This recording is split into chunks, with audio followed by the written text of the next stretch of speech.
ความเจริญมั่นคงอยู่ที่ความเสียสละอดทนมั่นคงแข็งแรงแสวงหาความรู้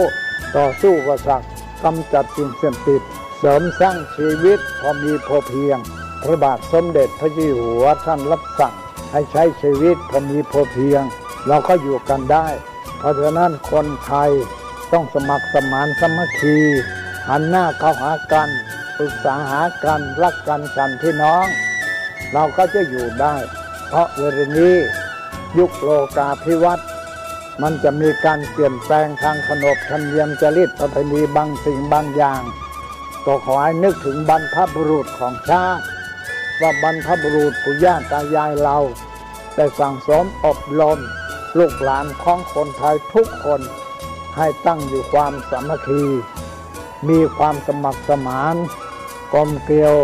เมตตาปราณีเอื้ออารีเอื้ออาทรในราชการเวลานี้ประเทศชาติของเราก็เจริญมั่นคงเพราะเหตุว่าคนไทยรวมน้ำจิตน้ำใจกันสร้างสรรค์ความเจริญงอกงามเพื่อความเจริญงอกงามแก่ชาติพระพุทธศาสนาสำนักงานของพระมหากษัตริย์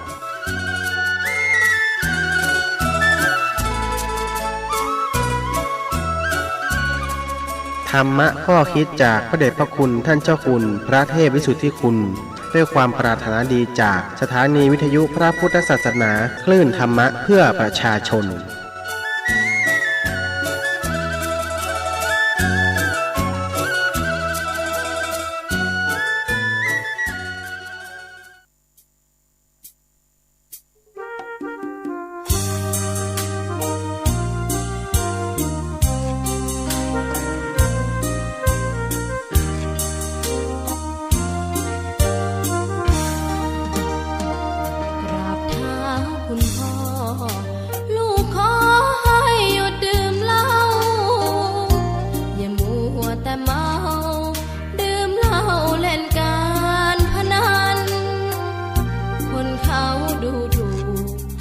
ว่าพ่อ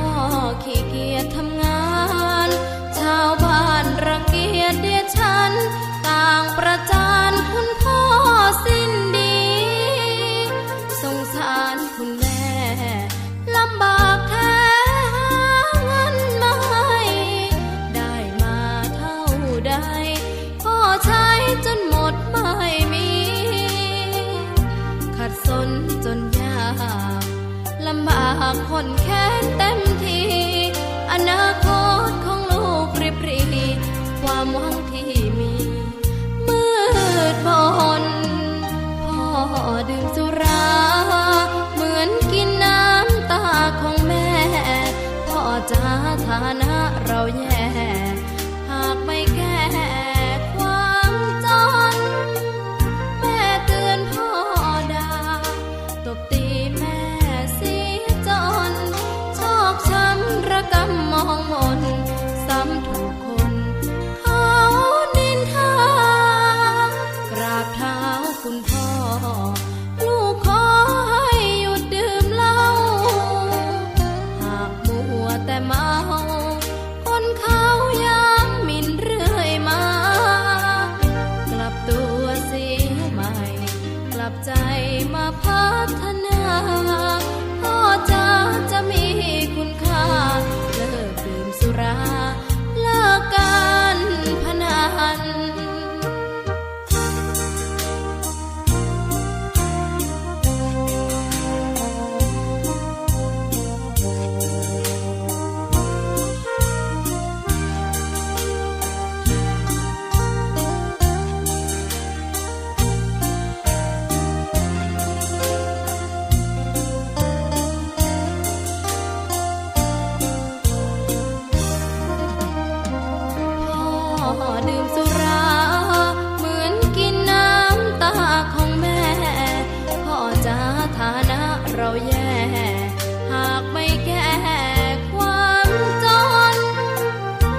น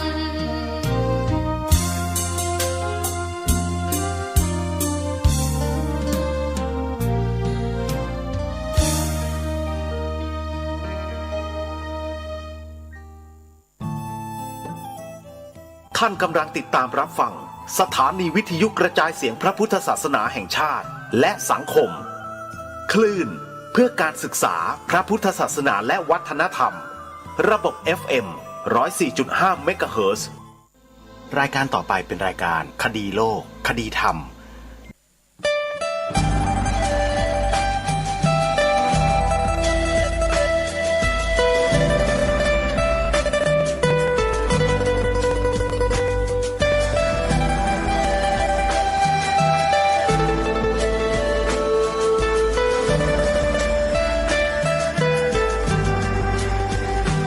กล้าคิดก็ต้องกล้าทำอย่ากลัวถ้าทำความดีเป็นศึกษาปัญหาให้ทันท่วงทีเมืองไทยจะพัฒนากว่านี้รายการดีๆคดีโลกคดีธรรมขอรำพันบรรยายความคิดเครื่องหมายแห่งสีทั้งสามงามถนัดขาวคือบริสุทธิ์สีสวัสดิ์หมายพระไตรรัตน์และธรรมะคุ้มจิตไทยแดงคือโลหิตเราใสซึ่งยอมสละได้เพื่อรักษาชาติศาสนาน้ำเงินคือสีโสภาอันจอมประชาถ้าโปรดเป็นของส่วนองค์จัดริ้วเข้าเป็นไตรรงค์ยิ่งเป็นสีธงที่รักแห่งเราชาวไทยทหารอวตารนำไปยงยุทธวิชัยวิชิตก็ชูเกียรติสยามประเทศไทยที่เจริญมั่นคงมาได้จนถึงทุกวันนี้มิได้เกิดขึ้นจากความหวาดกลัวอย่างคลาดเขลาแต่บรรพบุรุษไทยของเราทุกยุคทุกสมัยล้วนแต่มีความกล้าหาญและชาญฉลาดปกป้องเอกราชสร้างชาติให้เกิดความมั่นคงโดยมีธงแห่งพระไตรรัตน์เป็นเครื่องนำชัยจึงเป็นที่มาที่ไปของรายการคดีโลกคดีธรรมกล้าคิดก็ต้องกล้าทำอย่ากลัวถ้าทำความดีเป็นศึกษาปัญหาให้ทันท่วงทีเมืองไทยจะพัฒนากว่านี้รายการดีๆคดีโลกคดีธรรมรายการดีๆคดีโลกคดีธรรม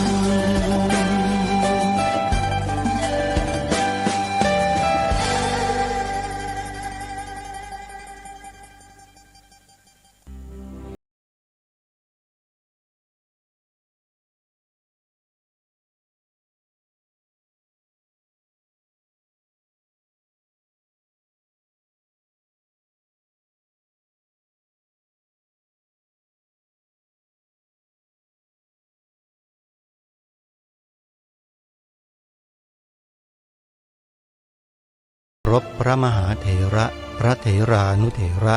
ทุกท่านขอความสุขความเจริญในธรรม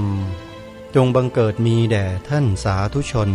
ที่กำลังติดตามรับฟังรายการจากสถานีวิทยุแห่งนี้ทุกท่าน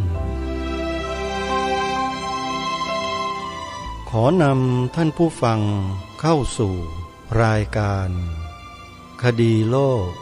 คดีธรรม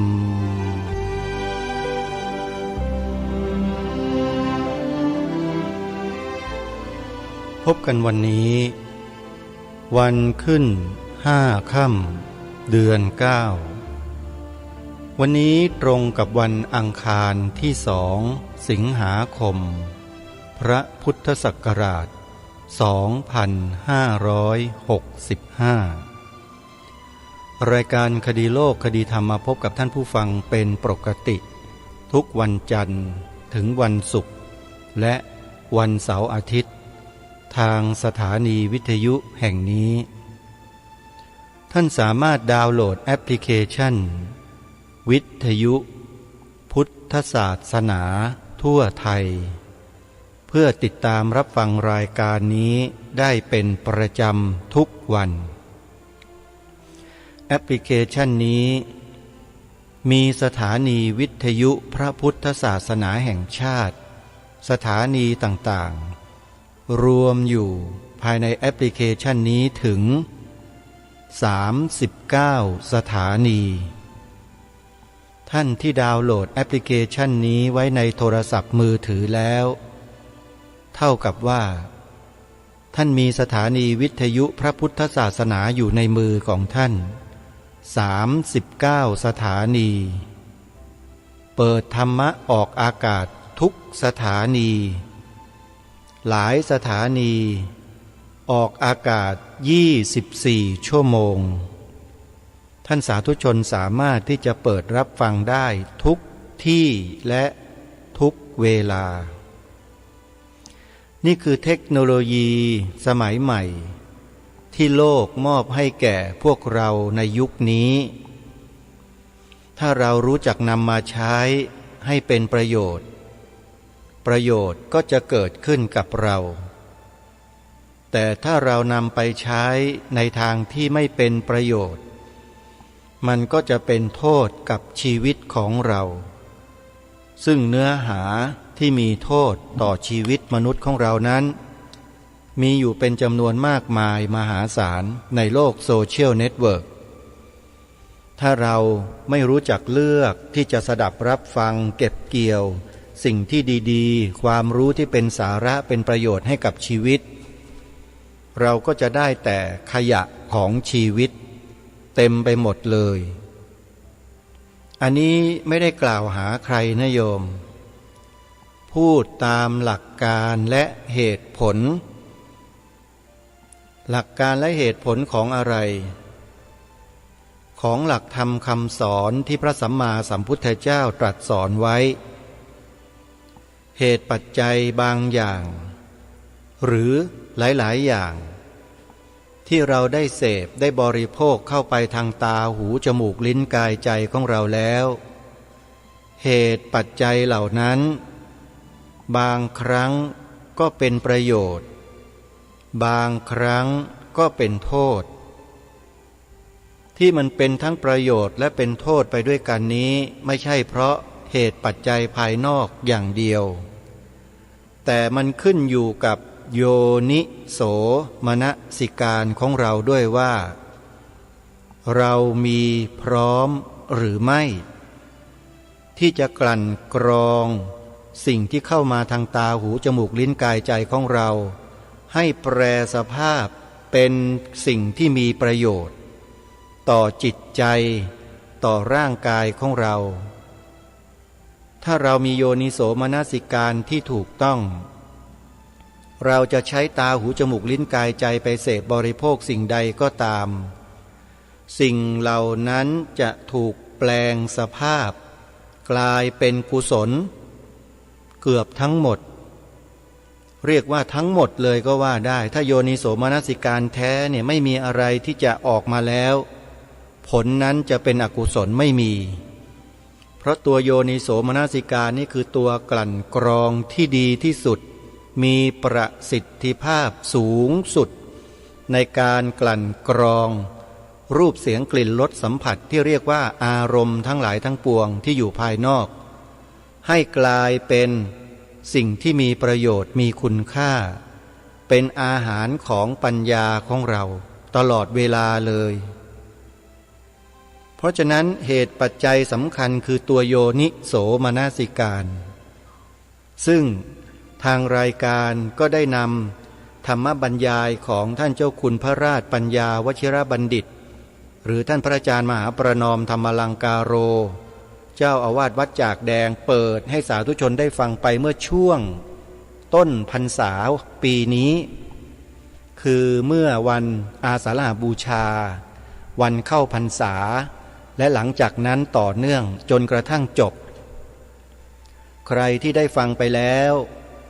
ก็คงเข้าใจดีว่าการสร้างโยนิโสมนสิการให้มีขึ้นในจิตใจของเรานั้นต้องอาศัยเหตุปัจจัยอะไรบ้างเท่าไหร่เราฟังกันไปแล้วแต่ถ้าหากยังไม่จุใจใครอยากจะฟังเพิ่มเติมหรือใครที่ยังไม่เคยฟังแล้วมีความปรารถนาต้องการจะรับฟังตรงนี้ให้เตรียมปากกากับกระดาษไว้ทางรายการจะบอกให้เพื่อให้ทุกคนทุกท่านได้สดับรับฟังสิ่งนี้ไปด้วยกันแล้วให้เกิดประโยชน์แก่พวกเราไปด้วยกันธรรมบรรยายชุดนี้ของท่านเจ้าคุณพระราชปัญญาวชิรบัณฑิตหรือพระอาจารย์มหาประนอมธรรมลังกาโรวัดจากแดงมีอยู่ทั้งหมด3 ตอนแต่ละตอนนั้นมีประโยชน์ทุกคำพูดทุกสาระชื่อของคลิปดังกล่าวชื่อว่าวิเคราะห์บทสวดธรรมจักรกัปปวัตตนสูตรจดทันไหมโยมถ้าจดไม่ทันจะบอกให้ช้าๆอีกครั้งหนึ่งนะวิเคราะห์บทสวดธรรมจักรกัปปวัตตนสูตรพิมพ์สั้นๆย่อๆก็ได้ว่าวิเคราะห์บทสวดธรรมจักรแค่นี้คลิปของท่านเจ้าคุณพระมหาประนอมก็จะขึ้นมาแล้วเราก็เริ่มฟังตั้งแต่คลิปแรกตอนที่1ไปโดยลำดับเพราะการแสดงธรรมของท่านเจ้าคุณพระมหาประนอมเนี่ยท่านเป็นปราชญ์เป็นบัณฑิตท่านจะแสดงธรรมไม่ลัดขั้นตอนท่านจะแสดงไปตามขั้นตอนไปเรื่อยๆเราจะรู้ตั้งแต่ผลจนกระทั่งไปถึงเหตุว่าจะทำให้ผลเหล่านี้เกิดขึ้นได้จะต้องอาศัยเหตุอะไร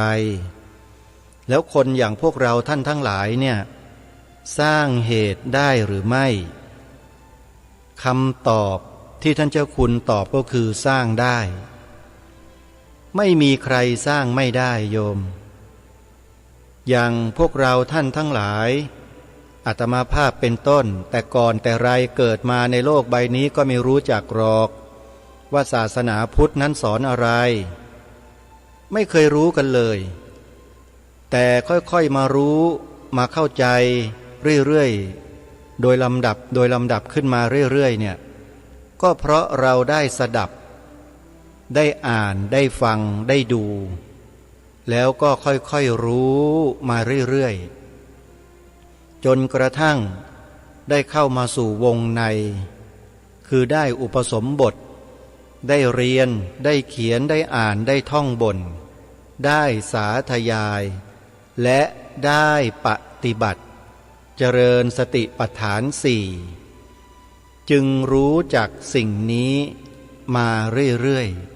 ๆแล้วก็กลายมาเป็นผู้บอกท่านทั้งหลาย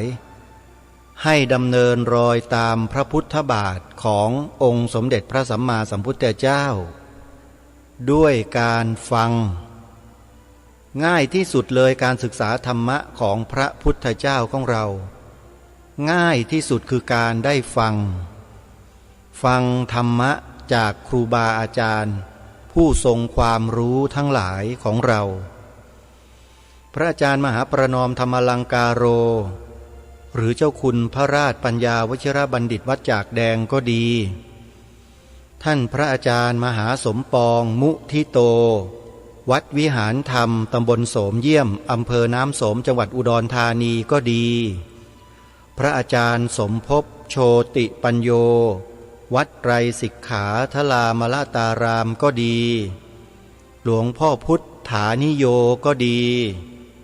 หรือครูบาอาจารย์รูปอื่นๆที่ท่านมีความรู้มีความเข้าใจในหลักธรรมก็ดี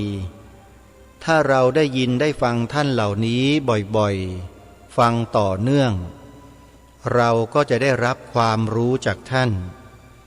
ตัวโยนิโสมนสิการก็จะค่อยๆพัฒนาขึ้นมาเรื่อยๆพัฒนาขึ้นมาเรื่อย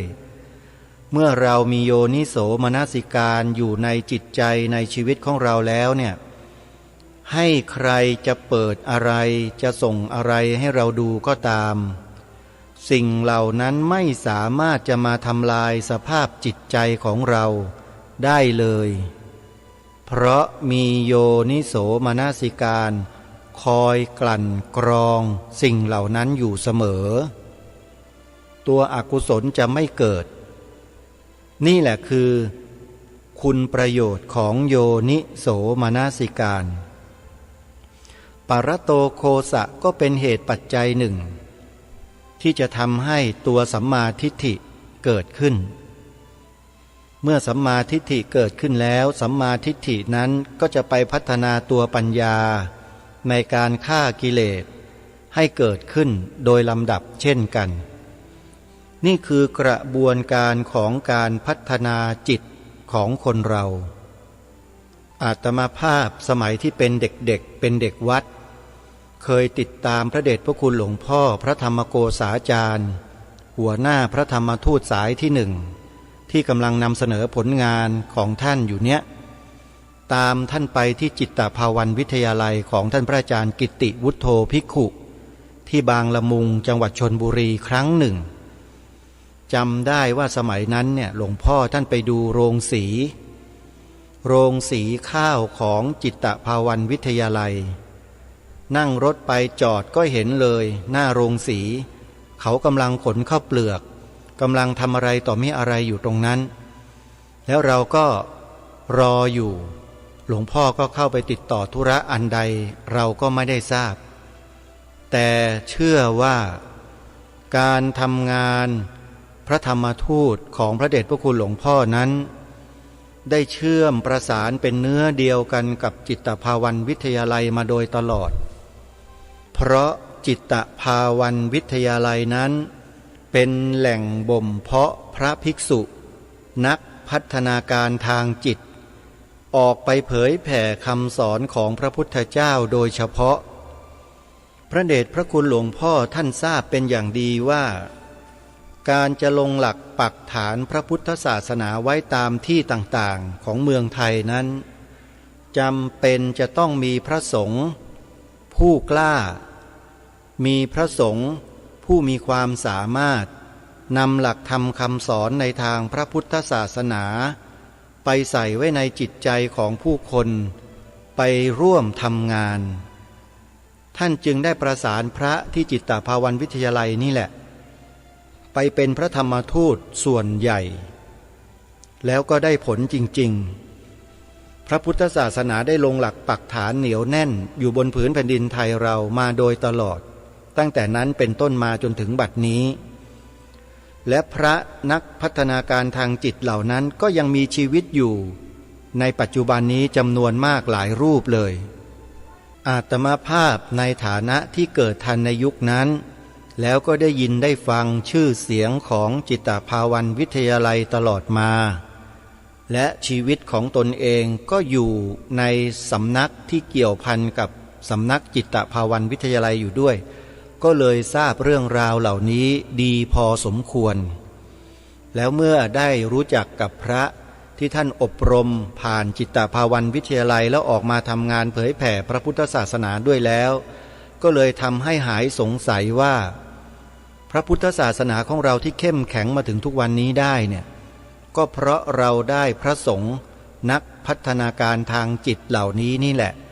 ออกไปทำให้พุทธศาสนิกชนในเมืองไทยของเราส่วนมากมีศรัทธามั่นคงในพระพุทธศาสนา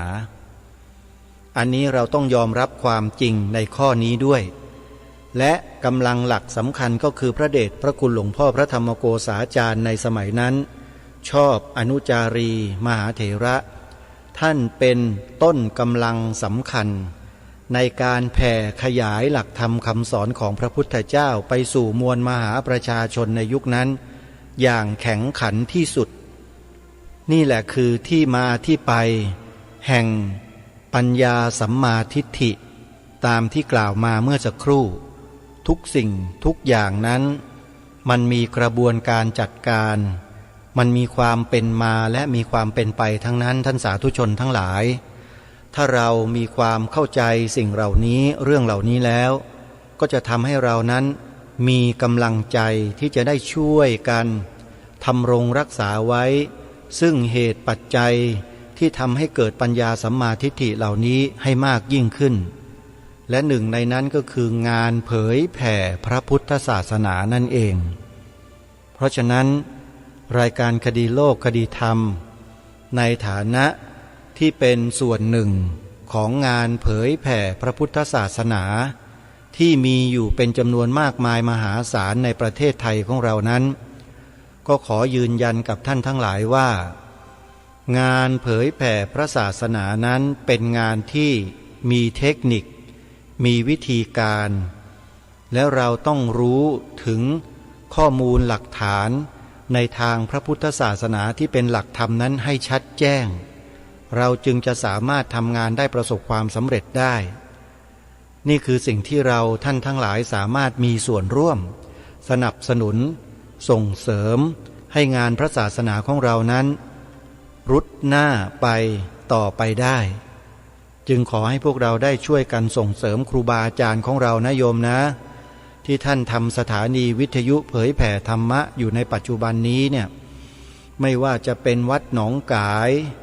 วัดฝายหินวัดศรีอุดมวงศ์วัดป่าจริยธรรมวัดวารีสาร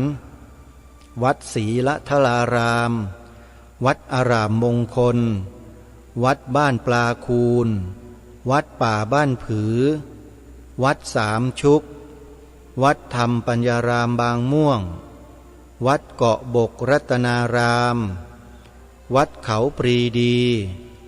วัดอะไรต่อไม่อะไรที่มีอยู่ทั่วทั้งแผ่นดินเนี่ยที่ท่านทำงานเผยแผ่พระพุทธศาสนาเราต้องช่วยสนับสนุนส่งเสริมครูบาอาจารย์ของเรานะโยมนะวิธีการส่งเสริมสนับสนุนก็คือวิธีที่สะดวกที่สุดที่เรามีความสามารถทำได้ก็คือบริจาคปัจจัยเป็นค่ากระแสไฟฟ้าเพราะงานเผยแผ่พระพุทธศาสนานั้นจำเป็นต้องใช้กระแสไฟฟ้ามาเป็นอุปกรณ์เครื่องช่วยในงานเผยแผ่อย่างสำคัญถ้าไม่มีกระแสไฟฟ้างานนี้ก็ทำได้ไม่กว้างขวางก็จะทำได้แต่เฉพาะในเขตวัดของเราเท่านั้นเพราะฉะนั้นอย่าลืมแต่ละเดือนนั้นครูบาอาจารย์ของเรามีค่าใช้จ่ายค่ากระแสไฟฟ้าหลายหมื่นบาทต่อเดือนนะโยมนะ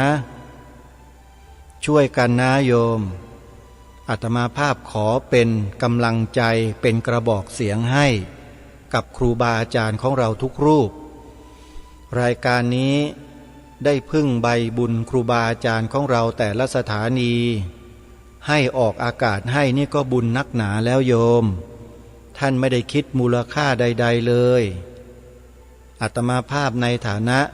ที่ได้รับโอกาสเช่นนี้ก็ต้องช่วยครูบาอาจารย์ของเราเนี่ยแจ้งบอกกับญาติโยมสาธุชนทุกท่าน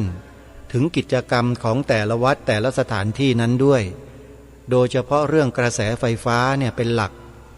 ต้องช่วยท่านนะโยมนะวัดหนองกายตำบลสันป่ายางอำเภอแม่แตงจังหวัดเชียงใหม่วัดฝายหินตำบลสุเทพอำเภอเมืองจังหวัดเชียงใหม่วัดศรีอุดมวงศ์ตำบลศรีสงครามอำเภอวังสะพุงจังหวัดเลยวัดป่าจริยธรรมตำบลนาดอกคำอำเภอนาด้วงจังหวัดเลยวัดศรีละทลาราม อำเภอเมืองจังหวัดเลยวัดวารีสารตำบลปลาบ่าอำเภอภูเรือจังหวัดเลยวัดอารามมงคลตำบลยางตลาดอำเภอยางตลาดจังหวัดกาฬสินธุ์วัดบ้านปลาคูนตำบลท่าหาดยาวอำเภอโพนทรายจังหวัด101วัดป่าบ้านผือตำบลรัตนบุรีอำเภอรัตนบุรีจังหวัดสุรินทร์วัดสามชุกอำเภอสามชุกจังหวัดสุพรรณบุรีวัดธรรมปัญญารามบางม่วงตำบลบางช้างอำเภอสามพรานจังหวัดนครปฐมวัดเกาะบกรัตนารามตำบลควนรูอำเภอรัตภูมิจังหวัดสงขลาวัดเขาปรีดีตำบลปากแพรกอำเภอทุ่งสงจังหวัดนครศรีธรรมราชเหล่านี้เป็นต้นในเบื้องต้นนี้ก็ขอแนะนำท่านสาธุชนไว้แต่เพียงเท่านี้ก่อนเนื้อหาสาระในช่วงต่อไปที่จะนำมาเสนอต่อท่านผู้ฟังในรายการวันนี้ก็สืบเนื่องจากครั้งที่แล้วก็คือเรื่องราวของงานเผยแผ่พระพุทธศาสนาจากพระธรรมทูตสายที่หนึ่งที่ได้ร่วมกันปักหลักพระธรรมคำสอนของพระสัมมาสัมพุทธเจ้าลงในพื้นที่ต่างๆของประเทศซึ่งก็ทำให้ชาวพุทธของเราจำนวนไม่น้อยเลยที่ได้สัมผัสกับหลักธรรมคำสอนของพระสัมมาสัมพุทธเจ้าที่ถูกต้องแท้จริงมากยิ่งขึ้นแล้วทำให้ศรัทธาของประชาชนในยุคนั้นมั่นคงในพระรัตนตรัยยิ่งขึ้นมาจนถึงทุกวันนี้ทีนี้ในเอกสารหนังสือวารสารดังกล่าวก็มีสำเนาข้อเสนอขอความร่วมมือจากพระธรรมทูตของกรมตำรวจพูดง่ายๆก็คือว่าทางกรมตำรวจพอทราบว่ามีคณะพระธรรมทูตออกทำงานเผยแผ่ธรรมไปตามสถานที่ต่างๆของประเทศกรมตำรวจก็ขอความร่วมมือจากพระธรรมทูตในบางข้อเพื่อขอให้พระสงฆ์ที่เป็นพระธรรมทูตนั้นได้ช่วยเผยแพร่ให้กับกรมตำรวจด้วยจะเป็นเรื่องใดอย่างไรนั้นเดี๋ยวเราลองมาฟังเนื้อหาที่กรมตำรวจทำหนังสือขอความร่วมมือจากพระธรรมทูตในยุคนั้นว่ามีอะไรบ้างไปติดตามรับฟังพร้อมๆกันสำเนาข้อเสนอขอความร่วมมือจากพระธรรมทูตของกรมตำรวจกรมตำรวจเสนอขอความร่วมมือจากพระธรรมทูตซึ่งจะได้จาริกไปเยี่ยมเยือนและสั่งสอนประชาชนทั่วประเทศได้ซึ่งจะได้จาริกไปเยี่ยมเยือนและสั่งสอนประชาชนทั่วประเทศได้โปรดเมตตาช่วยอบรมสั่งสอนประชาชนในเรื่องดังต่อไปนี้คือ 1. ความสงบสุขของประชาชนโดยที่กรมตำรวจซึ่งมีหน้าที่รับผิดชอบต่อความผาสุกของประชาชนได้พยายามป้องกันและปราบปรามโจรผู้ร้ายและผู้กระทำความผิดในกรณีต่างๆอย่างเข้มงวดกวดขันอยู่ตลอดเวลาแต่อาชญากรรมก็ยังคงมีอยู่ทั้งนี้สืบเนื่องมาจากมูลเหตุสำคัญที่ก่อให้เกิดอาชญากรรมทั่วไปในสังคมคือการกระทำความผิดเกี่ยวกับการพนันฝิ่นและยาเสพติดให้โทษกับผู้ที่ประพฤติตนเป็นอันธพาลซึ่งเหตุแห่งอบายมุขดังกล่าวนี้ได้ครอบงำความเสื่อมโทรมให้แก่ประชาชนผู้ลุ่มหลงมัวเมาเป็นอย่างมากกรมตำรวจได้พยายามแก้ไขและมุ่งระงับปราบปรามมูลเหตุดังกล่าวให้หมดไปจากสังคมอย่างเด็ดขาดถึงแม้ว่าในขณะนี้จะบังเกิดผลดีทำให้คดีความผิดต่างๆลดน้อยลงอย่างน่าพึงพอใจก็ตามแต่กรมตำรวจก็ตระหนักดีว่าผล การปฏิบัติหน้าที่ของกรมตำรวจจะบังเกิดผลดีได้เพียงใดย่อมขึ้นอยู่กับสภาพของสังคมด้วยเป็นสำคัญแต่กรมตำรวจก็ยังมีความหวังอยู่ว่าประชาชนคนไทยเรานั้นยังมีทางที่จะช่วยกันอบรมชี้แจงให้เข้าใจและร่วมกันเสริมสร้างสันติสุขให้เกิดขึ้นในสังคมไทยได้ดียิ่งขึ้นไปได้ทั้งนี้เพราะประเทศไทยเราเป็นเมืองพระพุทธศาสนามีพระพุทธศาสนามาตั้งมั่นแต่โบราณกาลมีวัดวาอารามประดิษฐานอยู่ทั่วทุกตำบลทุกหมู่บ้านประชาชนคนไทยนับถือพระพุทธศาสนากันอยู่ทั้งนั้นความจริงแล้วพระพุทธศาสนาควรจะเป็นสัญลักษณ์แห่งความสงบสุขของคนไทยและชาติไทยอย่างออกหน้าออกตาแต่ที่ทางการบ้านเมืองยังต้องรับมือกับเหตุการณ์โจรผู้ร้ายอย่างหนักอยู่ในปัจจุบันอาจมีเหตุผลประการหนึ่งที่มาจากประชาชนคนไทยเราซึ่งมีความเลื่อมใสศรัทธาในพระพุทธศาสนาสืบต่อกันมาตั้งแต่บรรพบุรุษหลายชั่วคนแล้วนั้นเหินห่างจากวัดจากพระสงฆ์ก็เป็นได้ฉะนั้นถ้าจะหยิบยกเอาเหตุผลข้อนี้ขึ้นมาพิจารณาหาทางแก้ไขเสียแต่ในเวลานี้ก็จะเป็นทางหนึ่งที่อาจจะบังเกิดผลให้ความเดือดร้อนวุ่นวายในหมู่ประชาชนเนื่องจากโจรผู้ร้ายชุกชุมหรือมีผู้ทุจริตกระทำผิดกฎหมายบ้านเมืองค่อยคลี่คลายเข้าสู่สภาพเป็นปกติสุขขึ้นมาได้กรมตำรวจจึงใคร่กราบเรียนขอความร่วมมือจากคณะสงฆ์โดยเฉพาะพระธรรมทูตซึ่งจะออกจาริกไปพบปะเยี่ยมเยือนประชาชนในถิ่นต่างๆได้แผ่เมตตาแก่ประชาชนช่วยอบรมสั่งสอนให้เข้าใจความดีความชั่วเกิดเลื่อมใสศรัทธาในพระพุทธศาสนาเข้าวัดฟังธรรมบำเพ็ญกุศลตามโอกาสโดยเฉพาะถ้าหากจะได้ชี้ให้เห็นถึงกรรมเวรอบายมุข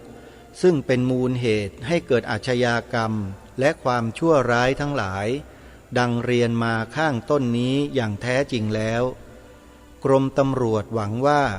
เป็นทางหนึ่งที่จะจูงใจให้ประชาชนฝักใฝ่นิยมในทางบุญกุศลละจากอบายมุข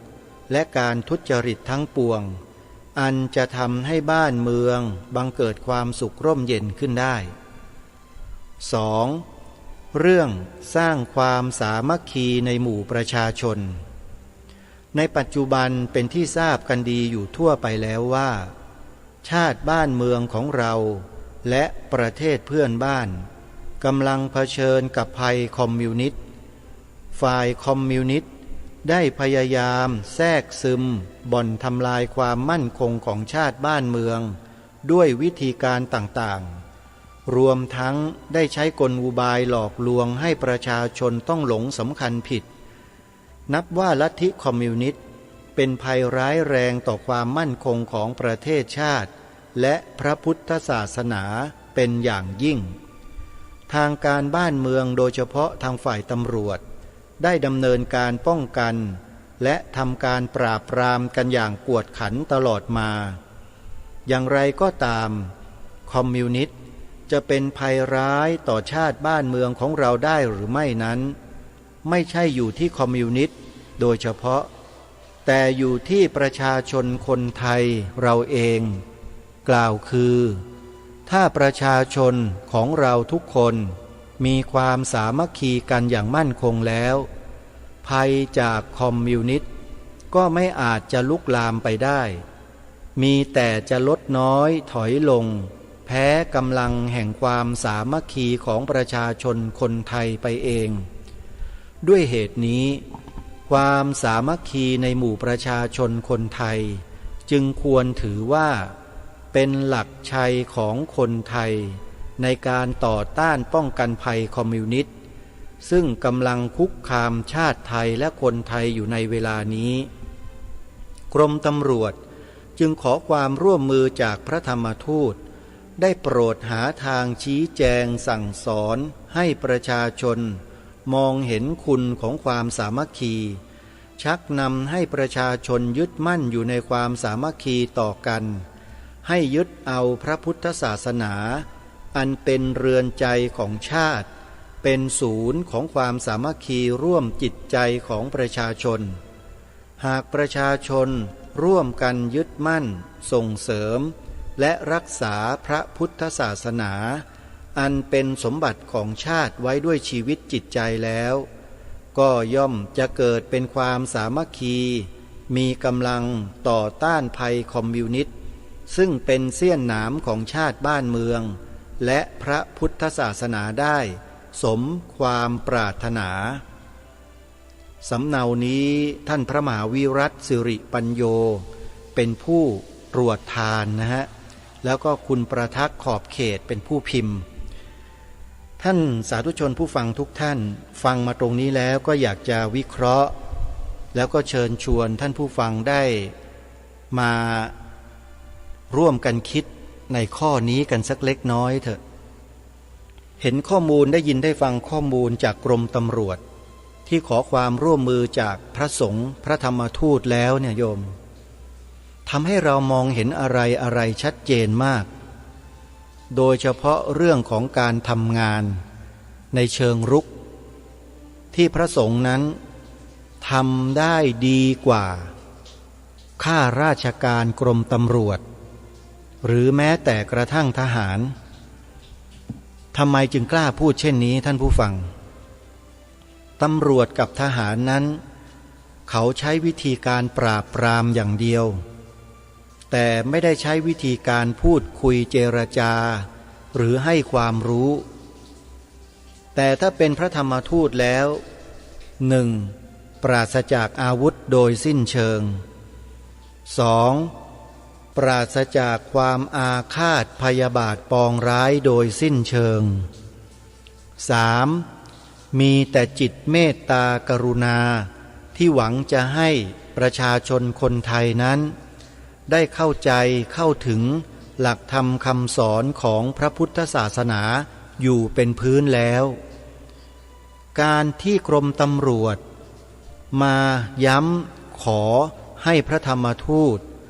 ช่วยส่งเสริมประชาชนให้อยู่ในความสงบสุขและให้มีความรักความสามัคคีกันนั้นจริงๆแล้วพระธรรมทูตท่านทำงานนี้เป็นปกติอยู่แล้วแต่การที่กรมตำรวจมาขอย้ำในเรื่องนี้ลงไปนั้นก็ถือว่าเป็นสิ่งที่เป็นประโยชน์ร่วมกันแต่มีข้อหนึ่งที่กรมตำรวจได้หยิบยกตัวบุคคลขึ้นมาเป็นข้ออ้างในการที่จะขอความร่วมมือกับพระสงฆ์ในครั้งนั้นก็คือว่าลัทธิคอมมิวนิสต์ท่านผู้ฟังทุกท่านลัทธิคอมมิวนิสต์ก็ดีลัทธิศาสนาที่มีในลักษณะโหดเหี้ยมทารุณโหดร้ายเห็นแก่ตัวก็ดีมันมีค่าเท่ากันประเทศไทยเรานั้นทางกรมตำรวจก็ยืนยันชัดเจนว่าประเทศเรานั้นเป็นประเทศพระพุทธศาสนาเรามีวัดวาอารามตั้งอยู่ทั่วทุกพื้นที่ของประเทศเรามีพระสงฆ์ผู้ทรงคุณความรู้หลากหลายมากมายตามพื้นที่ต่างๆของประเทศโดยเฉพาะพระธรรมทูตที่เกิดขึ้นจากส่วนกลางในฐานะผู้ทรงความรู้ความสามารถในเชิงอัดเชิงธรรมเนี่ยทางกรมตำรวจขอความร่วมมือท่านเลยว่าให้ช่วยกันบอกกล่าวประชาชนสอนประชาชนให้ประชาชนมีความรักความสามัคคีและโดยนัยยะลึกๆแล้วเนี่ยอาตมาภาพเชื่อมั่นว่ากรมตำรวจต้องการให้พระสงฆ์นั้นช่วยกำจัดลัทธิคอมมิวนิสต์ออกจากความรู้สึกนึกคิดของประชาชนหรือสกัดกั้น ไม่ให้ลัทธิคอมมิวนิสต์เนี่ยเข้ามาปลูกฝังจิตใจของประชาชนเพราะถ้าลัทธินี้เข้ามาครอบงำจิตใจของประชาชนแล้วความแตกแยกร้าวฉานของประชาชนก็จะเกิดขึ้นอย่างหลีกเลี่ยงไม่ได้เพราะฉะนั้นวิธีการแก้ต้นเหตุของความแตกแยกร้าวฉานของประชาชนได้ก็คือต้องปลูกฝังจิตใจประชาชนนั้นให้รู้รักสามัคคีกันไว้โดยอาศัยหลักธรรมคำสอนในทางพระพุทธศาสนาเป็นหลักนี่คือสิ่งที่กรมตำรวจซึ่งเป็นส่วนราชการขอร้องให้พระสงฆ์ช่วยกระทำสิ่งนี้ท่านผู้ฟังทั้งหลายถ้าข้าราชการผู้มีอำนาจในสมัยนี้กระทำเหมือนอย่างกรมตำรวจสมัยอดีตป่านนี้ประเทศไทยเราคงจะไม่ได้เป็นอยู่อย่างนี้แน่นอนท่านสาธุชนว่าหรือไม่แท้ที่จริงแล้วพระสงฆ์นั้นท่านทำหน้าที่ของท่านอยู่อย่างต่อเนื่องเหมือนเดิมในอดีตท่านเผยแผ่พระศาสนาอย่างไรในปัจจุบันท่านก็ทำงานเผยแผ่พระศาสนาอยู่อย่างนั้นแต่อยู่มาเนี่ยมันทำให้สิ่งบางอย่างเกิดขึ้นแล้วมันก็มาทำลายพระศาสนาของชาติบ้านเมืองเราเองและสิ่งเหล่านั้นมันมีที่มาที่ไปมีเหตุมีปัจจัยที่เราสามารถจะทำการศึกษาวิเคราะห์วิจัยให้เห็นภาพได้อย่างชัดเจนได้และผลที่เกิดขึ้นตามมาก็คือว่าเมื่อท่านผู้รู้ทั้งหลายเหล่านั้นทำการวิเคราะห์สังเคราะห์วิจัยแล้วค้นพบสาเหตุแห่งการทำลายพระพุทธศาสนาแล้วเนี่ยท่านเหล่านั้นก็ตั้งกลุ่มตั้งองค์กรกันขึ้นมาเพื่อสกัดกั้นสิ่งเหล่านั้นและสิ่งเหล่านั้นก็มีอันตรธานหายไปจากสังคมไทยเป็นจำนวนมากเหมือนกันแต่ที่ยังคงมีอยู่เราก็ต่อสู้เพื่อสกัดกั้นกันต่อไปอันนี้คือสิ่งที่มันเป็นข้อเท็จจริงที่มีปรากฏอยู่ในสังคมไทยของเราจริงๆท่านสาธุชนทั้งหลายแต่ก่อนเราเชื่อว่ามีแต่ลัทธิคอมมิวนิสต์เท่านั้นที่จะมาทำลายชาติบ้านเมืองจะมาทำลายพระพุทธศาสนาของเราตามสำเนาที่กรมตำรวจได้ทำถึงคณะพระธรรมทูตที่อ่านให้ฟังเมื่อสักครู่แต่ปัจจุบันนี้มันไม่ใช่แค่ลัทธิคอมมิวนิสต์เท่านั้นฮะมันหนักกว่าลัทธิคอมมิวนิสต์เสียอีกแล้วลัทธินั้นคือลัทธิอะไรถ้าใครต้องการทราบหยิบปากกากระดาษแล้วเขียนลงไว้บันทึกไว้แล้วไปเปิดดูใน YouTube ซึ่งในปัจจุบันเนี้ยกลุ่มคนกลุ่มนี้กำลังชำแหละลัทธิเหล่านี้ออกมาให้เราเห็นไส้ทุกขดอย่างที่ไม่เคยมีใครที่ไหนทำได้นอกจากคนกลุ่มนี้เท่านั้นแล้วข้อเท็จจริงเหล่านี้จะจริงจะเท็จอย่างไรนั้นก็ขอให้พวกเราใช้วิจารณญาณกันเองรายการคดีโลกคดีธรรมมีหน้าที่มาบอกเฉยๆท่านจะดูหรือท่านจะไม่ดูก็แล้วแต่จะไม่ชี้นำแต่จะบอกว่าเขา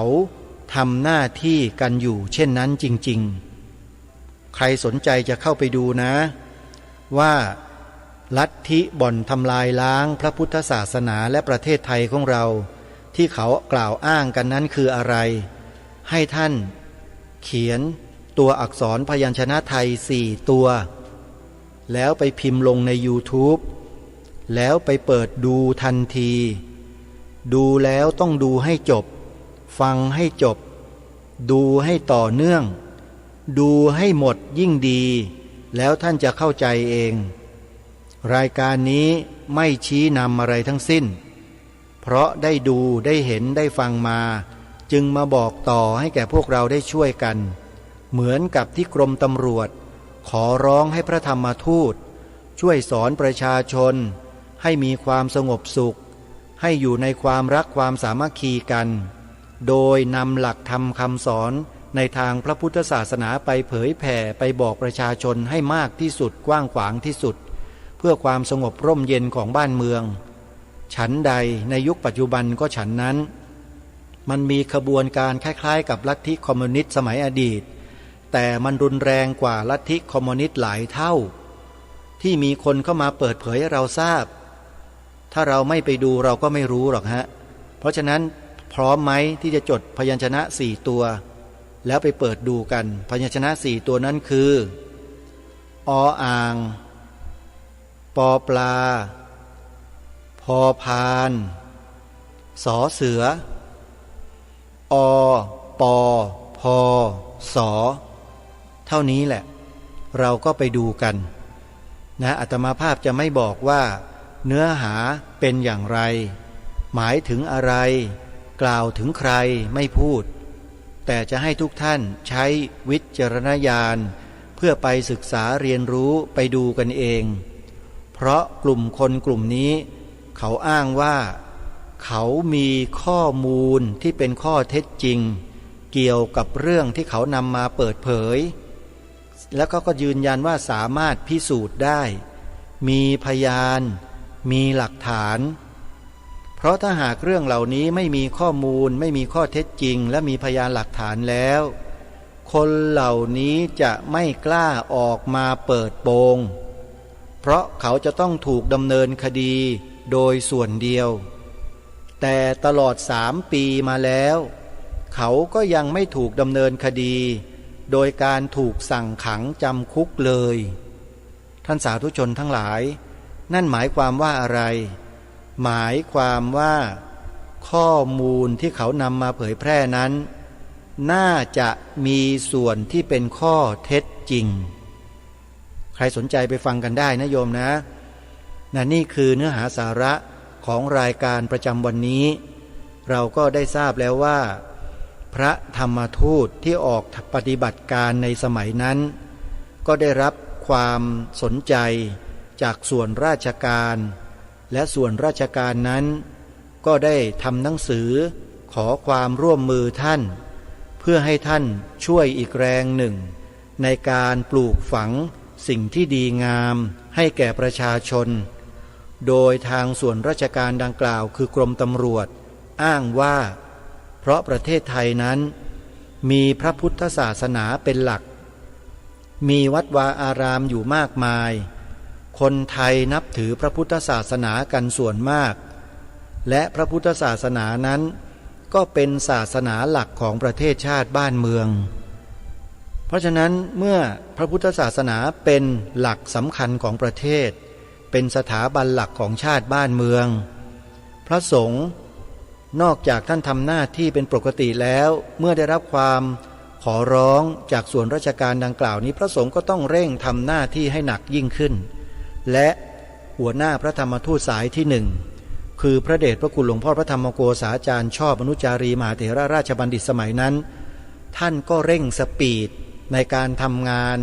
พระธรรมทูตอย่างเต็มที่ต่อมาทันทีจนทำให้การพระศาสนาเจริญรุ่งเรืองมาจนถึงวันนี้ตามที่เราได้เห็นนี่แหละคือพระคุณหรือบุญคุณของท่านที่เราไม่สามารถจะลืมเลือนได้ท่านสาธุชนทั้งหลายวันนี้เวลาของรายการหมดท่านผู้ฟังเดี๋ยววันพรุ่งนี้มีเนื้อหาสาระในวารสารเสียงสงฆ์ดังกล่าวให้พวกเราได้สดับรับฟังและศึกษาเรียนรู้กันต่อพรุ่งนี้มาติดตามรับฟังพร้อมๆกันวันนี้เวลาของรายการหมดลงแล้วอาตมาภาพต้องขอสมมุติยุติรายการไว้แต่เพียงเท่านี้ขอความสุขความสวัสดีในธรรมแห่งองค์สมเด็จพระบรมศาสดาสัมมาสัมพุทธเจ้าจงปรากฏเกิดมีขึ้นในจิตใจของท่านผู้ฟังทุกท่านทุกคนเทินขอเจริญพรกล้าคิดก็ต้องกล้าทำอย่ากลัวถ้าทำความดี ร่งศึกษาปัญหาให้ทันท่วงทีเมืองไทยจะพัฒนากว่านี้รายการดีๆคดีโลกคดีธรรม